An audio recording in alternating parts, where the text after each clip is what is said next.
Hello বন্ধুরা, আজকে আমি আপনাদের জন্য নিয়ে এসেছি কোরিয়ার এক অসাধারণ সাইকোলজিক্যাল থ্রিলার মুভি। যদি একজন নারীকে দীর্ঘদিন ধরে সমাজ এবং কাছের মানুষগুলো শোষণ আর অত্যাচার করে, তাহলে তার শেষ পরিণতি কি হতে পারে? আজকের মুভি কিম বোকনাম মার্ডার কেস। গল্পের শুরুতে দেখা যায় শহর থেকে গাড়ি চালিয়ে বাড়ি ফিরছিলেন বায়েলরিন। হঠাৎ তিনি দেখলেন দুজন বখাটে একটা মেয়েকে রাস্তায় ফেলে মারধর করছে। মেয়েটি প্রাণ বাঁচাতে সাহায্য চাইল, কিন্তু বায়েলরিন কাজটা পর্যন্ত নামালেন না, দ্রুত গাড়ি চালিয়ে চলে গেলেন। শেষমেশ মেয়েটি মারাই গেল। পুলিশ যখন তাকে সাক্ষী দিতে ডাকল, বায়েলরিন পুরোপুরি নিজের স্বার্থের কথা চিন্তা করে বললেন তিনি কিছুই দেখেননি। থানা থেকে বের হওয়ার সময় সেই বখাটেদের সাথে তার মুখোমুখি দেখা হয়ে গেল এবং তারা তাকে মুখ খোলার জন্য হুমকিও দিল। একদিকে অফিসের ঝামেলায় সাসপেন্ড হওয়া, অন্যদিকে বখাটেদের ভয়। 누구지 말이야? 내 주변에 험하게 많아. 여자나 십창내는 거 일도 아니야.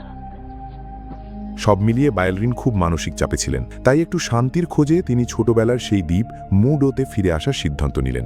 দ্বীপে পৌঁছানোর পর তার ছোটবেলার বন্ধু কিম বোকনাম তাকে খুব আন্তরিকভাবে বরণ করে নিল। বোকনাম খুব সরল আর দয়ালু একজন গ্রামের গৃহবধূ। দ্বীপটা খুবই ছোট, সেখানে স্থায়ীভাবে এখন মাত্র 9 জন লোক থাকে। বোকনাম, তার মেয়ে, তার স্বামী, দেবর, একজন বৃদ্ধা খালা, আরও 3 জন বয়স্ক মহিলা এবং একজন সব সময় চুপচাপ বসে থাকা বৃদ্ধ। এই দ্বীপে পুরুষতন্ত্রের প্রভাব এতটাই প্রবল যে সংসারের সব কাজ বোকনামকেই করতে হয়। রান্না করা, কাপড় ধোয়া, মাঠে কাজ করা, সব দায়িত্ব তার। তার স্বামী তাকে সামান্যতম সম্মানও দেয় না, কারণে অকারণে গালিগালাজ করে। বোকনামের মেয়েও বাবার এই নিষ্ঠুরতা দেখে অভ্যস্ত হয়ে গেছে। স্বামী বাড়িতে না থাকলে তার দেবর সুযোগ বুঝে বোকনামকে উত্ত্যক্ত করে। দ্বীপের বয়স্ক মহিলারা নিজেরাও একসময় এমন অত্যাচার সয়েছেন, কিন্তু এখন উল্টো তারা বোকনামের ওপর নির্যাতন চালায়। তার স্বামী বাড়ির ছাদে কাজ করছে আর এই বুড়িরা তাকেই বাহবা দিচ্ছে, যেন পুরুষ ছাড়া সংসার অচল। কিন্তু বোকনাম এত কিছুর পরেও বায়েলরিনের জন্য খুব যত্নশীল। সে প্রতিদিন বায়েলরিনের জন্য খাবার তৈরি করে দেয়। নিজের জীবন নিয়ে বোকনাম হতাশ হলেও সে বায়েলরিনের শহরের স্বাধীন জীবনকে খুব মিস করে। সে তার 10 বছরের মেয়েকে শহরে স্কুলে পাঠাতে চেয়েছিল, কিন্তু তার স্বামী মানা করে দিল, কারণ তার ধারণা মেয়েদের পড়ালেখার দরকার নেই। একদিন তো স্বামী দ্বীপের বাইরে থেকে এক যৌন কর্মীকে নিয়ে আসলো। বোকনাম বাড়ির উঠানে বসে নির্লিপ্তভাবে খাচ্ছিল, কারণ এসব ঘটনা তার কাছে এখন ডাল ভাত হয়ে গেছে। এমনকি সেই নারীও বোকনামের কাছে ক্ষমা চাইল। ওই নারী তাকে পরামর্শ দিল যেন সে এই স্বামীকে ছেড়ে শহরে চলে যায়। বোকনাম কেবল তিতা হাসি হাসল।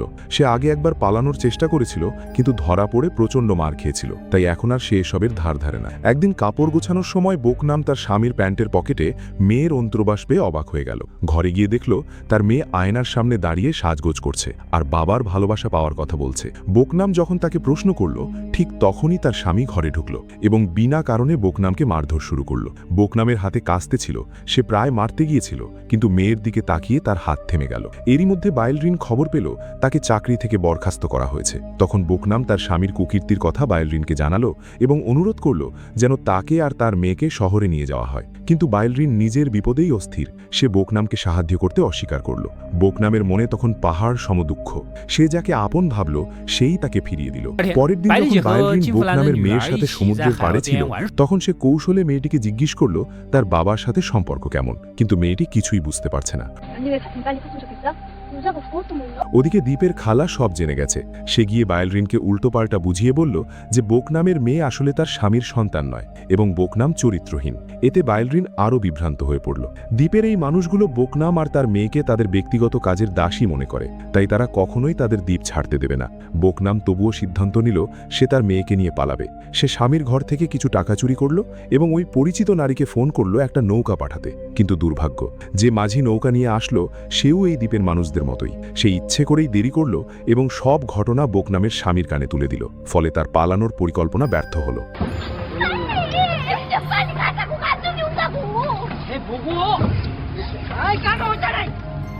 স্বামী তাকে মাঠে নিয়ে গিয়ে ভয়াবহ নির্যাতন করল।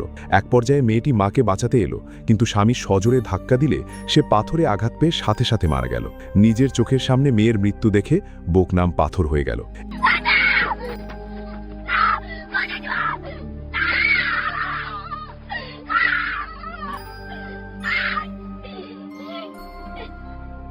삐진 এই ঘটনার পর খালা শহরের এক পুলিশকে ডাকলো, কিন্তু সেই পুলিশও দ্বীপের মানুষ। সে এসেই সবার সাথে আড্ডা দিতে বসলো। পুলিশ ময়না তদন্ত না করেই সবার কথায় রাজি হয়ে গেল যে মেয়েটি নিজে থেকেই পড়ে মারা গেছে। এই সময় যখন বায়োলিনকে জিজ্ঞেস করা হলো, সেও আগের মতো মিথ্যে বলে দিল যে সে কিছুই দেখেনি। বোকনামের বেঁচে থাকার শেষ আশাটুকুও তখনই শেষ হয়ে গেল। সেই রাতে বোকনামের দেবর একটা বিশেষ ভেষজ দিয়ে খাবার বানিয়ে বায়োলিনকে খাওয়াতে চাইল, যেন তাকে অজ্ঞান করে সর্বনাশ করতে পারে। কিন্তু বোকনাম হাতে কাস্তে নিয়ে সামনে এসে দাঁড়ালো। সে 15 বছর আগে ঘটে যাওয়া একটা ঘটনার কথা স্মরণ করল, যখন তাদের 2 বন্ধুকে 4 জন ছেলে ঘিরে ধরেছিল। তখন বোকনাম প্রতিবাদ করলেও বায়োলিন তাকে ফেলেই পালিয়ে গিয়েছিল। আর ওই 4 জন ছেলে ছিল বর্তমানের তার স্বামী আর দেবর সহ অন্যরা। মাঝি আর পুলিশ চলে যাওয়ার পর বায়োলিন সেখান থেকে বিদায় নিল, কিন্তু বোকনাম তার এই বন্ধুকে কখনোই দোষারোপ করেনি, বরং সে শান্তভাবে তার ভাগ্যকে মেনে নিল। তখন তার বয়স মাত্র 20-22, টাকা নেই, শিক্ষা নেই, সে একা কোথায়ই বা যাবে। পরের দিনই স্বামী আর দেবর দ্বীপের বাইরে কাজে গেল। মেয়ের শোকে কাতর বোকনাম কেবল পাগলের মতো কাজ করে নিজেকে ভুলিয়ে রাখার চেষ্টা করল। এক মুহূর্তেও সে থামল না। পুরো শরীর তার ভেঙে পড়ার উপক্রম। এতদিন ধরে দাসীর মতো খেটে যে অপমান আর কষ্ট সয়েছে, সব মুখ বুজে সহ্য করেছে। কিন্তু আজ যখন নিজের মেয়েই নেই, তখন আর কিসের ভয়? জ্বলন্ত সূর্যের দিকে তাকিয়ে সে একটু হাসল। মনে মনে ভাবল, আজ কাউকে খুন করার জন্য দারুণ একটা দিন। প্রথমে সে টার্গেট করল সেই নিষ্ঠুর বুড়িদের, যারা নিজেরা অত্যাচারিত হয়েও উল্টো বোকনামের ওপর নির্যাতন চালাত। বোকনাম কোনো কথা না বলে হাতে তুলে নিল ধারালো কাস্তে। এক কোপেই সে বুড়িটার গলা কেটে ফেলল। রক্ত ছিটকে পড়ল চারদিকে। বাকিরা ভয়ে পাথরের মতো দাঁড়িয়ে রইল। কিছু বোঝার আগেই বোকনাম আরেকজনকে কুপিয়ে ফেলে দিল। অন্য এক বুড়ি পালানোর চেষ্টা করতেই সে দ্রুত দৌড়ে গিয়ে তাকেও সাবার করে দিল। সেই খালাটা পালানোর পথ খুঁজতে গিয়ে শেষে ভয়ে কাঁপতে কাঁপতে পাহাড়ের খাজে ঝাঁপিয়ে পড়ে আত্মহত্যা করল। 이제는 피해졌다. 남자들이 왔을 때 꼼짝 말고 있거라. 남자들이 데리고 올 테니까. এদিকে দেবর দ্বীপে ফিরে বোকনামের এই ভয়াবহ রূপ দেখে অবাক হওয়ার আগেই বোকনাম তাকে কোপ দিয়ে মাথা আলাদা করে দিল। বায়োলিন এই দৃশ্য দেখে ভয়ে কাঁপছিল। সে জানত না বোকনাম তাকেও মেরে ফেলবে কিনা, তাই সে লুকিয়ে রইল। স্বামী আর মাঝি দেরিতে ফিরল। তারা চুপি চুপি আক্রমণ করতে চেয়েছিল, কিন্তু বায়োলিনের চিৎকারে বোকনাম সতর্ক হয়ে গেল। সে মাঝিকে আহত করল, কিন্তু মাঝি পালিয়ে যেতে পারল। বোকনাম তার স্বামীর সাথে পেরে উঠল না, উল্টো সে নিজেই ধরা পড়ে গেল। সে দেখল দ্বীপের সব মানুষই প্রায় শেষ। স্বামী রেগে তাকে মারতে গেল, কিন্তু বোকনাম নির্ভয়ে কাঁপতে থাকা কাস্তের ধারাল মুখে জিহ্বা ছোয়ালো। এই দৃশ্য দেখে স্বামী নিজেই ভয় পেয়ে গেল, আর শেষে বোকনামই তাকে ছুরি দিয়ে মেরে ফেলল। অন্যদিকে বায়োলিন সমুদ্রের পাড়ে গিয়ে আহত মাঝিকে দেখল এবং নৌকা নিয়ে পালাতে চাইল, কিন্তু নৌকা ছাড়ার আগেই বোকনাম এসে মাঝিকেও শেষ করে দিল। শেষে বায়োলিন একাই নৌকা চালিয়ে পালিয়ে গেল। দ্বীপের সব লাশগুলোকে বোকনাম নিজেই মাটি চাপা দিল। এমনকি একমাত্র বেঁচে থাকা সেই বুড়ো লোকটার চুলও সে যত্ন করে ছেটে দিল। বহুকাল আগে দ্বীপের সব পুরুষ ঝড়ে মারা গিয়েছিল, শুধু এই বুড়ো বেঁচে ফিরেছিল। দ্বীপের মেয়েরা প্রথমে তাকে ঘৃণা করলেও পরে তাকে ঘর কোনো দাস হিসেবে ব্যবহার করত। এই বুড়ো ছিল দ্বীপের একমাত্র ব্যক্তি যে বোকনামের ওপর কোনো অত্যাচার করেনি। দুজনেই ছিল সমাজচ্যুত আর অবহেলিত। বোকনাম তখন বায়োলিনের ফেলে যাওয়া পোশাক পরে একটু মেকআপ করে জীবনের প্রথমবারের মতো দ্বীপ ছাড়ল। শহরে পৌঁছে সে যখন বায়োলিনকে খুঁজতে বেরোলো, তখনই শুনল পুলিশ দ্বীপের দিকে যাচ্ছে। সে বুঝে গেল বায়োলিন রিপোর্ট করেছে, তাই সে সরাসরি থানায় গেল। ওদিকে বায়োলিন ঘুম ভেঙে দেখল বোকনাম হাতে বিশাল বড় হাতুড়ি নিয়ে তার পাশে দাঁড়িয়ে আছে। বায়োলিন দৌড়ে পালাতে চাইল, কিন্তু থানা তালাবদ্ধ। পুলিশ অফিসার আগেই খুন হয়ে গেছে। ভেতরে তাদের লুকোচুরি খেলা শুরু হলো। বায়োলিন ডিটেনশন সেলে নিজেকে বন্দি করে বাঁচার চেষ্টা করল। বোকনাম পুলিশ অফিসারের কাছ থেকে চাবি নিয়ে দরজা খুলতে যাবে, ঠিক তখনই সেই পুলিশ অফিসার নড়ে চড়ে উঠল এবং গুলি চালিয়ে বোকনামকে আহত করল। কিন্তু বোকনামের সহ্য ক্ষমতা ছিল অসীম। সে রক্তাক্ত শরীর নিয়েই হাতুড়ি দিয়ে পিটিয়ে পুলিশকে শেষ করে দিল। বোকনামকার 15 বছরের পুরনো সেই বাঁশিটা বের করে বায়োলিনকে দিল। তাকে সেই পুরনো সুর বাজাতে বলল। বায়োলিন ভয়ে কাঁপছিল। সে কোনোভাবেই বাঁশি বাজাতে পারল না। বোকনাম দরজা খুলে হাতুড়ি তুলতেই বায়োলিন বাঁচার জন্য সেই বাঁশিটা বোকনামের গলায় ঠুকিয়ে দিল। বোকনামের চোখ থেকে সব হিংসা মুছে গেল। সে শান্ত হয়ে পড়ল। বায়োলিনের প্রতি তার আবেগটা ছিল জটিল। একদিকে তার অবহেলার জন্য ঘৃণা, অন্যদিকে ছোটবেলার সেই অল্প একটু স্মৃতির প্রতি ভালোবাসা। জীবনের শেষ মুহূর্তে বায়োলিনের কোলেই সে মাথা রাখল। বায়োলিন এবার বাঁশিটা বাজালো, কিন্তু বাঁশিটা ভাঙা থাকায় সুরটা বেসুরো শোনালো, ঠিক যেন তাদের হারানো শৈশবের মতোই। বায়োলিন শেষমেশ সিউলে ফিরে এলো।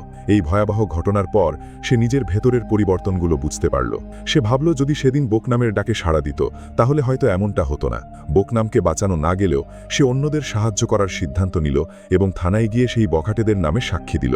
বাড়ি ফিরে সে আবর্জনার স্তূপে পড়ে থাকা সেই পুরনো চিঠিগুলো পেল, যেখানে বোকনাম বাঁচার জন্য তাকে বারবার মিনতি করেছিল।